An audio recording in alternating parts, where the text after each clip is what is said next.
Hola, bienvenidos, bienvenidas a Conversando en el Ágora. El día de hoy ustedes pudieron ver una nueva cortinilla y ello se debe a que en nuestro programa habrá una nueva sección dedicada a temas de actualidad y temas de interés. No pensamos dejar de lado la mitología ni la literatura, pero sí queremos ampliar un poco el foco de nuestro interés. Vamos a dedicar el programa a la mujer, aprovechando que el 26 de noviembre fue el día de conmemoración de no violencia contra la mujer. Y es importante hacer esa conmemoración porque aunque han estado presentes y han sido relevantes en la historia occidental, y no solamente occidental, han sido invisibilizadas por la otra mitad. No han participado de manera directa en escenarios políticos, económicos ni culturales. Pero eso no quiere decir que no hayan hecho aportes relevantes. Otra cosa es que hasta hace muy poco tiempo la historia negaba su pertinencia, su presencia y sobre todo sus aportes a diferentes momentos históricos. En la misma antigüedad, cuando nosotros hablamos, por ejemplo, de filosofía, tradicionalmente pensamos en personajes como Platón, Aristóteles, pero rara vez se nombran a las mujeres. Rara vez se resaltan a figuras como Hipatia de Alejandría, quien fue oriunda de Egipto y fue una gran matemática, también se dedicó a la geometría, inventó varios instrumentos astronómicos e incluso fue una de las primeras personas que señaló que no era la Tierra el centro del universo, sino que al contrario, la Tierra gravitaba alrededor del Sol. Durante gran parte del medioevo, también las mujeres en su momento se les negó su papel. Recordemos que el medioevo tenía una estructura absolutamente clerical, rígida, de poca movilidad social. En el alto medioevo las mujeres ni siquiera eran consideradas ciudadanas, es más, no podían disponer de su propio cuerpo. Tendrán que esperar a que pase el alto medioevo y las ciudades empiecen a nacer. Y allí empezarán a tener relevancia económica. De nuevo, la historia solamente habla de los hombres. En el medioevo, gran parte de la economía se movía gracias a los gremios de oficios, artesanos, orfebres, zapateros, quien era la verdad quienes movían la economía. Pocos cuentan que a las mujeres, además de ser monjas, esposas, también participaron de esa actividad económica. De cierta forma, el que pudieran participar como artesanas de diferentes actividades económicas les empieza a dar independencia. Y, no nos digamos mentiras, la independencia económica, la capacidad de tener sus propios recursos, genera, de cierta manera, que puedan empezar a plantearse dilemas más importantes, dilemas de naturaleza política, su participación en los asuntos públicos, aunque no necesariamente de manera directa, toda vez que la Iglesia la relegaba a un papel secundario. Importante, pero secundario. El papel de madres, el papel de la crianza, el papel del hogar, el papel en donde los espacios privados son los que las mujeres utilizan porque el espacio público, el ágora, la política, el debate, los asuntos relevantes para la sociedad les eran negados en la discusión.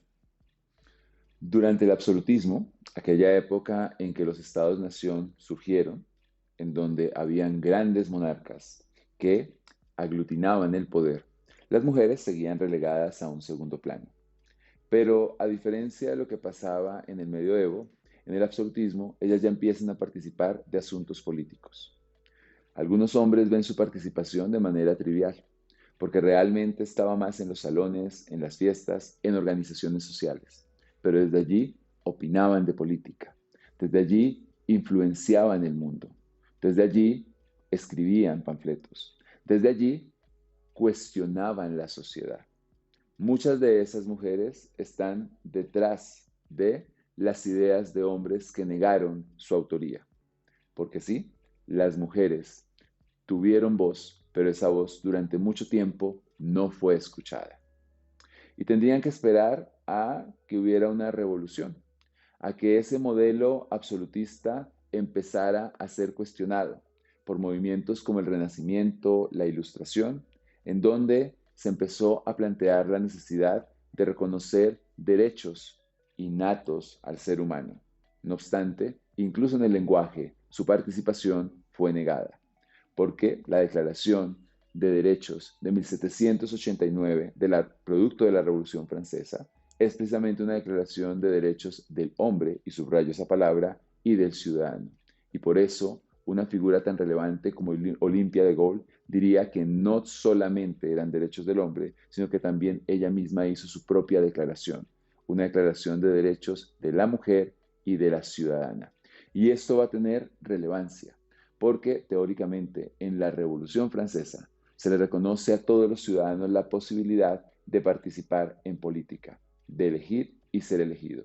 Pero este derecho también le será negado a las mujeres, porque, insisto, es una declaración de derechos del hombre y del ciudadano. Por el formato de este programa no podemos detenernos en los detalles de la historia, pero lo cierto es que los movimientos revolucionarios llevarían a que las mujeres empezaran a demandar cada vez mayor participación política. Es por eso que gran parte del siglo XVIII, pero sobre todo el siglo XIX, será la época en que las mujeres empezarán a demandar la posibilidad de votar, la posibilidad de participar en elecciones. Movimientos como los sufragistas representan esa lucha. Mujeres perseguidas, mujeres de cierta manera violentadas, por garantizar que las mujeres de la actualidad tuvieran la posibilidad no solamente de depositar un voto en una urna, sino adicionalmente de ser representantes, diputadas o ocupar cualquier cargo político de relevancia. Y de hecho, gran parte de esos derechos al voto se van a empezar a reconocer a finales del siglo XIX, principios del siglo XX. No obstante, en países como Colombia, tendríamos que esperar casi que hasta la mitad del siglo XX para hacer ese reconocimiento. Si la otra mitad de la población no participa en los asuntos públicos, claramente somos una sociedad dividida, y es por eso que el siglo XX será el siglo de las reivindicaciones, es por eso que el siglo XX será el siglo del feminismo, es por eso que el siglo XX, ese activismo que ya había empezado, porque no comenzó en el siglo XX, se hará visible, y con la visibilización habrán múltiples discusiones de derechos de las mujeres en ámbitos económicos, políticos y culturales. Y efectivamente el siglo XX será el siglo de las luchas de reivindicación. Movimientos como el hipismo, movimientos de derechos encaminados a reconocer la diversidad sexual, estarán también acompañados de movimientos de mujeres que pedirán no solamente reconocimientos al derecho al voto, finalmente ya lo habían obtenido, sino derechos, por ejemplo, de condiciones laborales dignas. Quiero recordarles que durante mucho tiempo la mujer fue la que solventó gran parte de la revolución industrial, pero sus condiciones laborales eran completamente distintas a la del hombre. No, no me estoy equivocando, estamos hablando del siglo XIX, pero al pasar al siglo XX, la mujer, por realizar exactamente el mismo trabajo de los hombres, recibía menos salario. El hecho de que la mujer biológicamente tenga la capacidad de quedar encinta o embarazada también generó cierto tipo de discriminación. Muchos empleadores preferirían contratar a hombres precisamente por lo que implica física y biológicamente un embarazo. Y es por eso que las mujeres comenzarán una lucha muy fuerte desde el punto de vista laboral. Recordarán que durante las guerras mundiales ellas fueron las que sostuvieron la economía. Recordarán que cuando Alemania quedó dividida, fueron las mujeres y los niños las que levantaron la Alemania occidental. Y en el siglo XX, por lo tanto, demandarán no solamente ser dueñas de su cuerpo, sino igualdad de condiciones con los hombres en el ámbito laboral. Y la sociedad será tan injusta que les exigirá prepararse más. Llegan tarde a dicho mercado laboral desde el punto de vista de la partida, es decir, de los estudios. El ingreso a universidades será tardío, pero rápidamente la mujer se pondrá a la par. A finales del siglo XX, las mujeres estarán no igual, sino muchas veces más preparadas que los hombres. A finales del siglo XX, esas mujeres ocuparán cargos o mandos medios. A finales del siglo XX, ya habrán reivindicaciones por derechos que encaminan la conciliación de la vida familiar con la vida laboral. A finales del siglo XX, la mujer tendrá mayores reconocimientos de derechos, incluso desde el punto de vista constitucional. Pero aún la desigualdad continúa. Y el siglo XXI se bañará de feminismo. Pero a diferencia de lo que creemos muchos hombres, e incluso algunas mujeres, el feminismo está lleno de vertientes y de posiciones, y por qué no decirlo también de colores. No solamente es un feminismo radical, aunque quiero aclarar que el radicalismo siempre es necesario en las actividades, en el activismo, dado que se necesita ser visible. No obstante, habrán posturas maravillosas. Hablábamos de la mujer en el trabajo. Gran parte de las construcciones feministas hablan de un techo invisible, el techo de cristal. Todavía en el siglo XXI, cuando revisamos las grandes empresas, los grandes emporios económicos, nos vamos a dar cuenta que quienes manejan el poder son principalmente hombres. Son estas mujeres las que denotaron entonces que hay una barrera invisible, un rechazo social, inconsciente, cimentado en esa historia patriarcal que nos ha caracterizado, que niegan la posibilidad de que mujeres que han ganado mandos medios puedan asumir mando y puedan asumir cargos relevantes dentro de las organizaciones.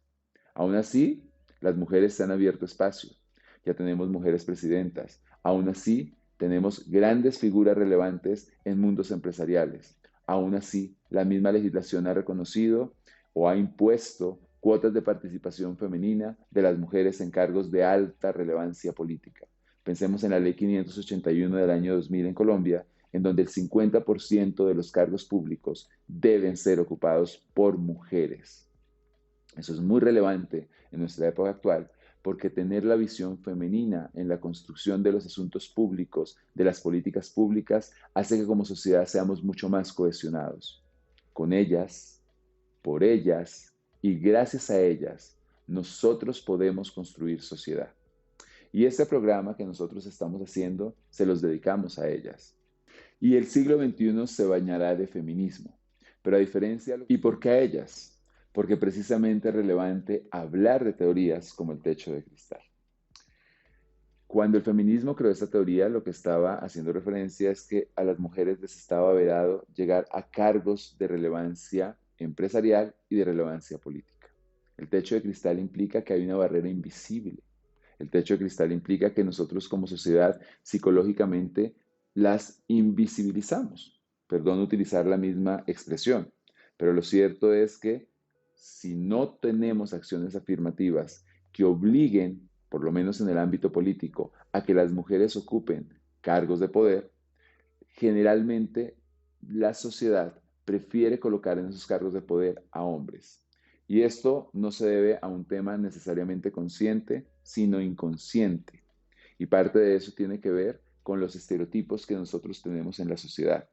Como la mujer estuvo relegada durante mucho tiempo a ámbitos privados, al ámbito del cuidado, generalmente se ven en lugares de cuidado, en puestos de cuidado y no en lugares de mando, de decisión y sobre todo la capacidad también de manejar naciones y economías. Y es por eso que las legislaciones tienen que hacer un esfuerzo adicional. Y ese esfuerzo adicional es que a través de leyes que muchas veces imponen dicha participación, hacerlas visibles. Pero estas leyes no llegan de manera espontánea, sino son producto precisamente de esa lucha reivindicatoria.